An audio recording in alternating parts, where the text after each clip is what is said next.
శబ్దాలనేది Borabanda speaker section, అదేవిధంగా రహమత్ నగర్ ప్రాంతాలలో ఇదే విధంగా శబ్దాలు వచ్చినాయి. అప్పుడు మేము ఇక్కడ ఎన్జిఆర్ వాళ్ళందరూ కూడా శాస్త్రవేత్తలు పిలిపించి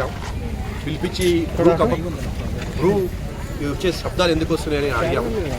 అడిగినప్పుడు వాళ్ళు ఏం చెప్పారంటే వర్షాకాలం అయిపోయిన తర్వాత కింద గ్రౌండ్ లెవెల్ వాటర్లో, ఎందుకంటే రాకీ ఏరియా కాబట్టి, అంటే కొండ ప్రాంతం కాబట్టి, అంటే ఇప్పుడు నిలబడ్డ కూడా అంత కూడా కొండల పైన ఎప్పుడు ఆ స్కీమ్స్లో కట్టించిన ఇల్లు ఇవన్నీ కూడా. అయితే దాదాపు 20 అప్పుడు ఆ సమయంలో కట్టించిన ఇల్లు.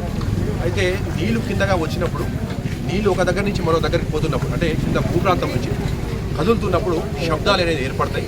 మళ్ళీ ఇదే నీళ్లు కింద రాక్ ఏరియాలలో తగులుతున్నప్పుడు కూడా శబ్దాలు ఏర్పడతాయి అని చెప్పడం. కానీ భూ కంపించడం కానీ భూ ప్రకంపనం కానీ రావడం అనేది కాదు సార్, శబ్దం అంటే వస్తుంది. సహజంగా సింపుల్ ఎగ్జాంపుల్ చెప్తాను. భూ కంపించినప్పుడు కానీ, భూమిలో ప్రకంపాలు ఏర్పడినప్పుడు కూడా, అదిరినప్పుడు కానీ, ఎందుకంటే అన్ని చిన్న ఒక ఇటుకతో కట్టిన ఇల్లు కాబట్టి వాళ్ళలో చిన్న ఇంట్లో గ్లాస్ అయినా కింద పడుతుంది, సామాన్ ఏమైనా కింద పడుతుంది, చిన్న ప్లేట్ అయినా కింద పడుతుంది.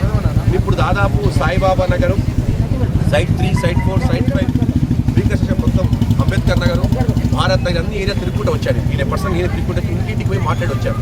ఫస్ట్ పోని ఏమడిగారంటే మీ ఇంట్లో ఏమైనా సామాన్ కింద పడ్డదా అడిగారు. అడిగితే వాళ్ళు సామాను పడలే కానీ శబ్దం మాత్రం పెద్ద ఎత్తున ఇచ్చినారు. అంటే దీన్ని బట్టి మనం తెలిసిందంటే ఎక్కడ భూమి కంపించడం కానీ ప్రకంపాలు రావడం కానీ కాదు, శబ్దం అనేది న్యాచురల్. ఎంతమంది శాస్త్రజ్ఞులు అడిగితే ఏం చెప్పంటే నీళ్ళు అటు నుంచి ఇటువైపు పోయినప్పుడు భూమి కింద శబ్దాలు వస్తాయి సార్. వాటర్ అనేది కింద రాక్స్ తగిలినప్పుడు, వాటర్ తగిలినప్పుడు శబ్దాలు ఏర్పడతాయి కానీ భూమి కంపించడం కానీ అదర్థం కానీ కాదని చెప్పింది. గతంలో 2016, 2017లో కూడా అప్పుడు మేము ఇక్కడ శాస్త్రజ్ఞులు పిలిపించి చివరకు ఏవైతే అప్పుడు భూకంపాల కోసం రెక్కల స్కేల్ పరీక్షించడానికి యంత్రాలను కూడా ఏర్పాటు చేసి చూడటం జరిగింది. ఎక్కడ కూడా జీరో, ఎక్కడ కూడా రాలేదు.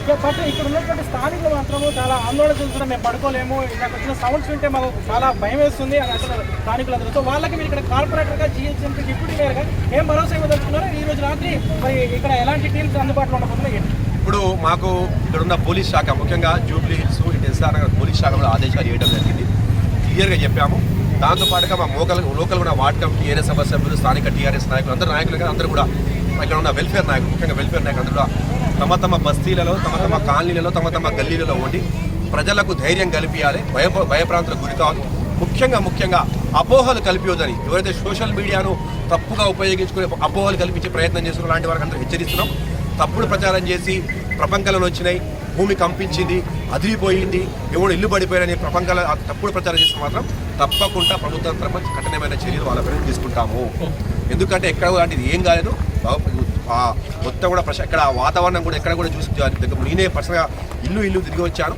ఎక్కడ కూడా ఏం కాలేదు, అందరూ కూడా సేఫ్గా ఉన్నారు. అది కాకపోతే శబ్దాలు అనేది 2016లో వచ్చినాయి, 2017లో వచ్చినాయి, ఏమి కాలేదు. అపోహలు ముఖ్యంగా నేను ఏబిఎన్ ఆంధ్రజ్యోతి తరపున ముఖ్యంగా బోరబండ ప్రజలకు, ఇక్కడ ఉన్న రహమత్ నగర్ ప్రజలకు కోరేది ఏంటంటే అపోహాలని ఎవరు కూడా నమ్మొద్దు. దయచేసి ఎవరు కూడా అపోహ నమ్మొద్దు.